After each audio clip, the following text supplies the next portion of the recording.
Welcome to the bird media. నేను మీ పవన్ కృష్ణమూర్తి. ఎవరా ఎమ్మెల్సీలు, ఎందుకని వాళ్ళు కోర్టుకు వెళ్లాల్సి వస్తుంది, ఏంట డబుల్ స్టాండర్డ్స్ అన్నదానికి గతంలో ఒకసారి చరిత్రలోకి వెళ్తే చైర్మన్గా శాసనమండలి చైర్మన్గా షరీఫ్ గారు ఉన్నప్పుడు డొక్కా మాణిక్యవరప్రసాద్ గారు అలాగే పోతుల సునీత గారు వీళ్ళు రాజీనామాలు చేశారు. విత్ ఇమ్మీడియట్ ఎఫెక్ట్ రాజీనామాలు ఆమోదించబడ్డాయి. ఆమోదించిన వెంటనే వైఎస్ఆర్సీపీ నుంచి వాళ్ళు గెలిచిపోయారు. వాళ్ళ సీట్లు వాళ్ళే తెచ్చుకున్నారు, గెలిచేశారు, అయిపోయింది అక్కడికి. సో ఎక్కడ డిలే అనేది జరగలేదు. ఏ ఎమ్మెల్సీ కూడా కోర్టుకు ఎక్కలేదు. కోర్టుకు ఎక్కి నా రాజీనామాను యాక్సెప్ట్ చేయట్లేదు ఇది అని చెప్పి ఎక్కడ అనలేదు. అది 2019-24 మధ్యకాలంలో జరిగింది. అట్ ద సేమ్ టైం ఇంకొకటి కూడా జరిగింది. ఏంటంటే నాకు శాసన మండలిలో మద్దతు లేదు, నాకు అక్కడ మెజారిటీ లేదు కాబట్టి ఇది 2019-20 ఆ మూమెంట్లోనే శాసన మండలిని రద్దు చేసేయాలి. ఏది అంతకుముందు రద్దు చేశారు. రద్దు చేసిన తర్వాత రాజశేఖర రెడ్డి గారు మళ్ళీ 2004లో ముఖ్యమంత్రి అయ్యాక శాసనమండలి వ్యవస్థను తీసుకొచ్చిన తర్వాత నడుస్తున్నటువంటి దాన్ని నాకు మెజారిటీ లేదు కాబట్టి, నాకు 151 సీట్లు వచ్చినా సరే మెజారిటీ లేదు, అక్కడ ప్రతిదానికి ముఖ్యంగా 3 రాజధానుల బిల్లులకి అక్కడ తెలుగుదేశం పార్టీ ఎమ్మెల్సీలందరూ అడ్డం పడ్డారు కాబట్టి శాసన మండలిని రద్దు చేసేయాలని సెంట్రల్ గవర్నమెంట్కి సిఫార్సు చేశారు జగన్మోహన్ రెడ్డి గారు. అయిపోయింది.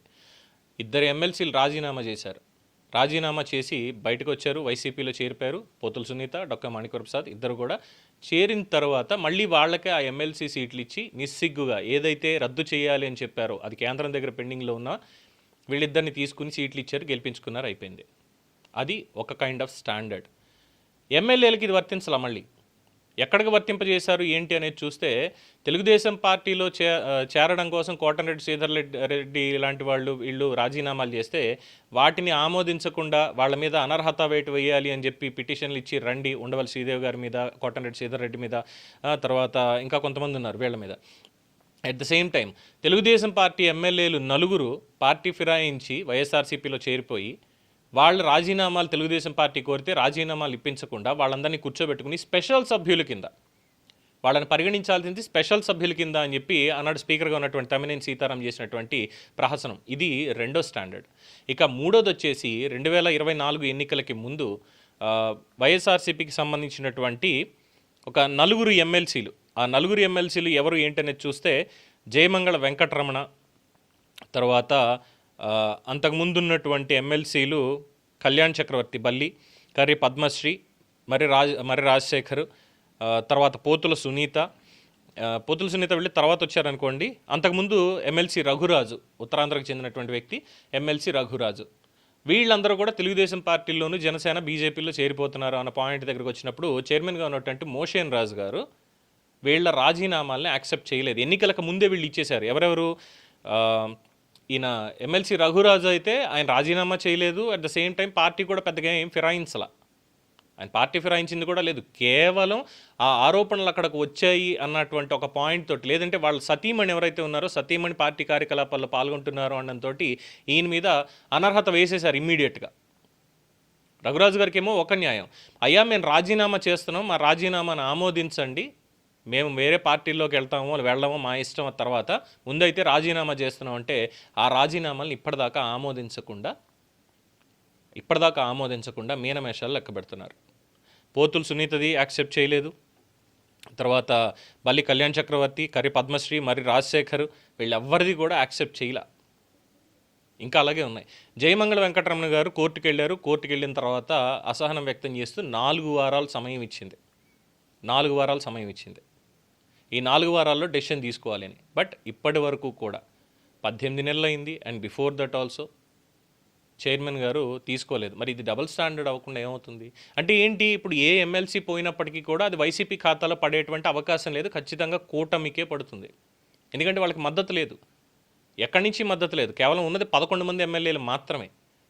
ఒక ఎమ్మెల్యే క్యాండిడేట్కి ఎన్ని సీట్లు రావాలి ఎమ్మెల్సీకి అనేది అందరికీ తెలిసిందే. ఇంతమంది ఎమ్మెల్యేలు వాళ్ళకి వెయ్యాలి ఇది అని. గతంలో గెలిచినటువంటి ఎమ్మెల్సీలు ఉన్నారు మనకి. విజయవాడకి మేయర్గా అప్పట్లో పనిచేసినటువంటి పంచుమర్తి అనురాధ గారికి ఏ విధంగా వచ్చాయనేది తెలిసిందే. సరే, అందులో క్రాస్ ఓటింగ్లు పడ్డాయి, ఇంకోటని ఏదో మాట్లాడుకున్నారు, సరే అది వేరే విషయం. సో అక్కడికి ఆ ప్రహసనం అంతా తెలిసిందే. సో ఈ విధంగా ఎమ్మెల్యేల ఓట్లు పడాలి అసెంబ్లీలో ఖాళీ ఈ ఎమ్మెల్సీలకు ఓటింగ్ జరుగుతోంది అంటే ఎమ్మెల్యే అభ్యర్థుల కింద అన్నప్పుడు ఎన్ని సీట్లు ఖాళీ అవుతాయి దానికి చూసుకుంటే కూటమికి ఎక్కువ వచ్చేటువంటి అవకాశాలు ఉన్నాయి. అయితే జనసేన, తెలుగుదేశం లేదంటే బీజేపీ ఎవరో ఒకళ్ళకి అందులో నామినేట్ చేసుకోవచ్చు.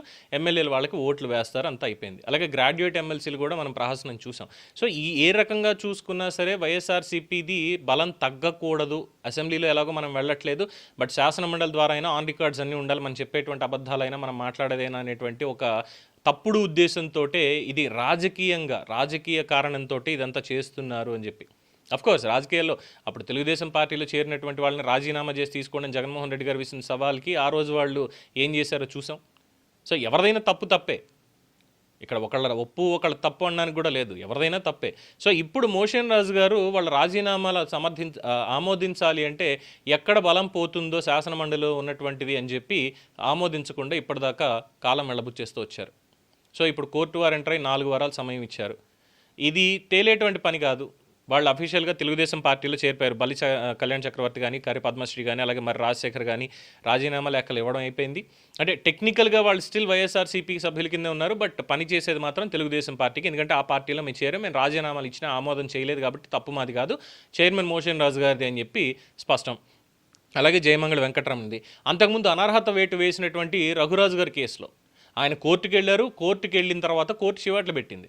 ఆయన పార్టీ ఎక్కడ మారాడు అన్నదానికి మీ దగ్గర ఏమైనా ఆధారాలు ఉన్నాయో చూపించండి అని అడిగితే ఆ కోర్టు మళ్ళీ ఆయన్ని ఎమ్మెల్సీ కింద పునరుద్ధరించింది.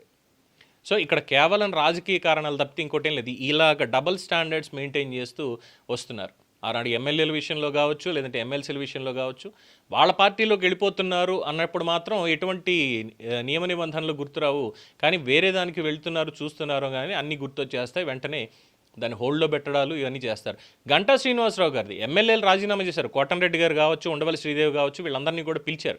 పిలిచిన తర్వాత ఇంకా కొంతమంది ఉన్నారు, వాళ్ళని కూడా పిలిచిన తర్వాత విచారణకి వాళ్ళు చెప్పడం అయ్యింది. వాళ్ళ రాజీనామా లేఖలు ఉన్నాయి, మీరు ఎందుకు ఆమోదించరు అని అడిగినా కూడా ఆమోదించాల. గంటా శ్రీనివాసరావు గారు అఫ్కోర్స్ ఇవాళ ఆయన పుట్టినరోజు, ముందుగా పుట్టినరోజు శుభాకాంక్షలు సార్. ఎందుకంటే ఆయన గురించి చెప్పుకోవాల్సింది 3 రాజధానుల ప్రాతిపదిక కిందే నేను రాజీనామా చేస్తున్నానని చెప్పి ఆయన స్పీకర్ ఫార్మాట్లో రాజీనామా 1-2 సార్లు చేసి ఇచ్చారు. తమ్మినేని సీతారాం గారు యాక్సెప్ట్ చేయలేదు. కానీ చివరాఖరికి ఎన్నికలకి ముందు వచ్చినప్పుడు ఈయన్ని మాత్రం అనర్హత వేటు కింద లేదంటే ఆయన రాజీనామాని యాక్సెప్ట్ చేస్తున్నట్టుగా ప్రకటించేసి మిగతా వాళ్ళు మాత్రం వదిలేశారు. సరే, అసెంబ్లీ డిజాల్వ్ అయింది, ఎన్నికల కమిషన్ ఎన్నికల కోడ్ వచ్చింది కాబట్టి తర్వాత పరిణామాలు అందరికీ తెలిసినవే. ఇంకా అక్కడికి ఆ రూల్ ఎండ్ అయిపోయింది. బట్ స్టిల్ ఎమ్మెల్సీల విషయంలో మాత్రం ఇక్కడ డబుల్ స్టాండర్డ్స్ చూసుకుంటూ ఎలాగైనా సరే కాపాడుకుంటూ రావాలి తప్పితే ఇంకేం లేదు అన్నట్టుగానే ఇదంతా నడిపిస్తున్నారు. అగైన్ కాన్స్టిట్యూషనల్ అబ్యూస్, రాజ్యాంగ విరుద్ధమే కదా అది. సో రాజకీయంగా వీళ్ళు ఏమన్నా చేస్తారు, కానీ ప్రజల దగ్గరికి వచ్చేసరికి మాది రాజ్యాంగం అని చెప్పడంలో రాజకీయ నాయకులను మించిన వాళ్ళు ఎవరు లేరు. అది ఎవరైనప్పటికీ కూడా, ఏ పార్టీ అయినప్పటికీ కూడా. దీని మీద మీ అభిప్రాయాన్ని కామెంట్స్ రూపంలో తెలియజేయండి. చూస్తూనే ఉండండి ది బర్డ్ మీడియా.